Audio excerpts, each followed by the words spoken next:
1, 2, 3, FCA! Okay, tonight's throw is a complete recap of something we've done a whole bunch. Osotogari. So, grips, first things first. I want to get my grip up here by his collarbone, so I've got proper control. If I've got a sloppy grip down here, this gi's flopping around, I've got no real control over this shoulder. And it's very easy for him to break that grip. I want to grip up here. I can go higher. I can go for this high grip here. That works, but I find with that, it's easier for him to duck outside it. So for me personally, I love this grip right in his shoulder. I set it up by going for a dummy down low. This does a couple of things. First things, I'm trying to get this out because I'm going to use this later to tie him up with and strangle him. So I want this loose so I can play with it later. Second thing it does is it brings his attention down here. If he's coming to defend, his hands are going to come to my hand here. His attention comes down here low. The other thing, when this is all nice and parade fresh, that's all tight here and it's hard to get hold of. But the second I loose this, it's going to sit nice and open. So I dummy low, and then this hand comes like an eagle out the song, down here, straight into position. I have practiced this a crazy number of times, so it just goes bang. I can get that. I can do it without even looking. I know I'm going to get this grip that I want. Once I have this first grip, if he stays with that side away from me, I'm going to go for something else. I need to have this arm grip here. But what's quite often going to happen is he's going to reach to match my grip. If he reaches to match my grip, perfect. The grip's just right there. I could take a grip here at his wrist, or I could take a grip down here at his elbow. For this particular throw, I like this elbow because I can open this up. From here at his wrist, I can't really open it in the same way because his hand is locked here. So that's why I like this set of grips for this one. I am going to step in and to the outside. And as I do this, I am going to lift up and across with this hand, and this hand I am going to drive into his face. It's almost like I'm punching him in the face. My elbow's going to get high to allow me to drive that over. By doing that, I'm getting him heavy over this leg. I want his weight on this leg because it's the one I'm going to attack. So I've got my grips, I drive him up and over, I've stepped through with my hip, my legs come through, and I am then just going to drive through, throw, bring him to the ground. Okay, this is a basic throw, Osotogari, but it's a very effective one. And when I think back on my competition career, we'll call it career in inverted commas, I wish I'd gone for this more. It's a throw that works really well. One of a couple of things, the pointers on it, first thing is his head. If I want him to be heavy over this leg, I want his weight, his head over that leg. You know, I had the whole class do this today. If I put my head to this side, and then try and put my weight on that foot, it's very hard to do. Just naturally, as I go that side, my weight goes over here. As I go that side, my weight goes over here. So I want to drive his head over that way. It's important that my arm doesn't get left behind. If my arm gets left behind, I am weak to that side and I can be rotated. So I need to drive up and across. The other thing, his head and shoulders, I want to be behind his hip. I want to bend him like a bow. My head and shoulders have to be in front of my own hip. When I get to this position, we can see he's already falling this way, and my body weight is going this way. If I'm all tentative with this and I just kind of hook it here and I'm leaning backwards, our body weight's going this way, so that's where we're going to go. So he's going to throw me instead of me throwing him. So that's my pointers, my focus points for this throw are get him up and across and over that leg, get hip to hip and stay tight to him, get him bent backwards and be bent forwards. And then when I actually go for the throw, it's about hinging at the hip and really kicking that leg through. This isn't just a tentative block and trip, this is a reap. And by reap, that means that leg comes through. So that's our coaching points that we're really focused on for this Osotogari. We were looking at the fact, I can even hit this. I'm right out on this side, we're working, we've got out to here. I can step this over here, drive him up over that leg, and then just bring him through over that leg with that Osotogari going through and across that side.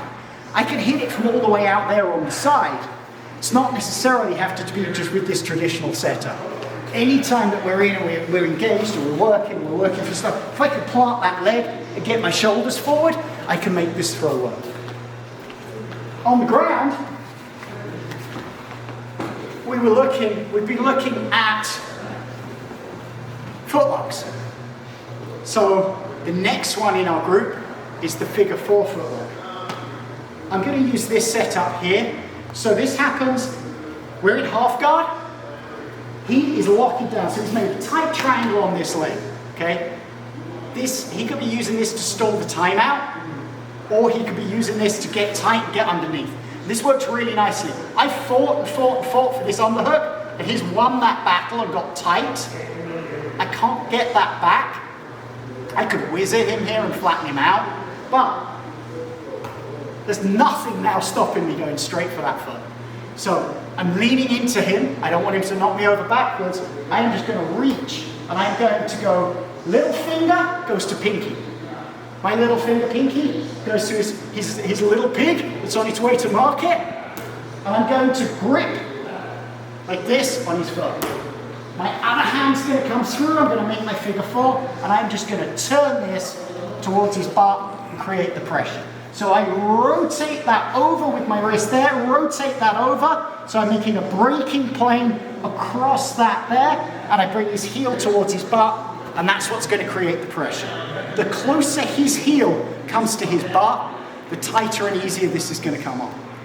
I've seen this taught where you dive all the way over and roll through for it, okay? Looks very impressive, but to do that, I've just passed this leg through there. So I lock up on him, he's got the exact same lock up on me. Now we're 50-50. It depends who's got weaker ankles and who's got stronger wrists at that point. I don't like those odds. I don't need to do that. I can stay perfectly safe here and set this up. So I'm here working, he goes for that underhook, I'm trying to battle and flatten out. I'm just going to control around here, take this, bring that in and finish, okay?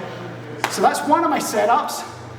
The other setup that I like a lot, still from this half guard position, we were looking at the knee bar, right? So in this case, he's rolled up towards me, he's rolling up hard, I push down and look, I step hard. This doesn't stay in the danger zone.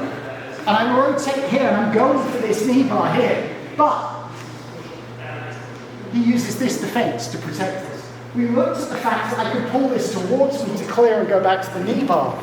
But look, I reach for this, little finger to little toe, go over the top, bend that in, and I've got that same braking pressure. I'm going to fold that way and bring that into there, make him tap. Okay, so I've got this attack open to me as he tries to defend this leg from the knee bar. Obviously, if I'm going for this and he kicks that leg, whoa, gets it clear, boom, I just go back to my knee bar, right? It's there all day. The important thing, as I'm going for these footlocks, if we look at the fact, what's happening here, I'm going for this footlock, my legs are controlling this leg, okay? So I am attacking one leg, my legs are controlling the other leg. When I did the other one, we're here, I'm attacking this leg, my legs are controlling this leg. That's my rule of thumb. Because what I don't want is I don't want him to be able to rotate.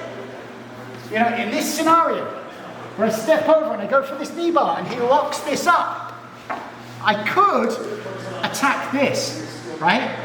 I could attack this bottom leg, but if he pulls that leg clear, he can rotate and he can clear. Okay? Because I'm not controlling the second leg. So that's why my rule is attack one foot, control the other leg. There are hundreds of different setups to get into this footlock, into this figure 4. As you roll, you're going to see them. Like that foot's dangling out. Take a hold of it and have a play with it. The biggest rule is get that foot, get that heel towards their butt. It's going to come on a lot tighter. If their leg's straight, it's very hard to finish. Bring that in, bend their leg, everything tightens up. It comes on a lot easier. Okay? Training. Thank you. Oh, thank you.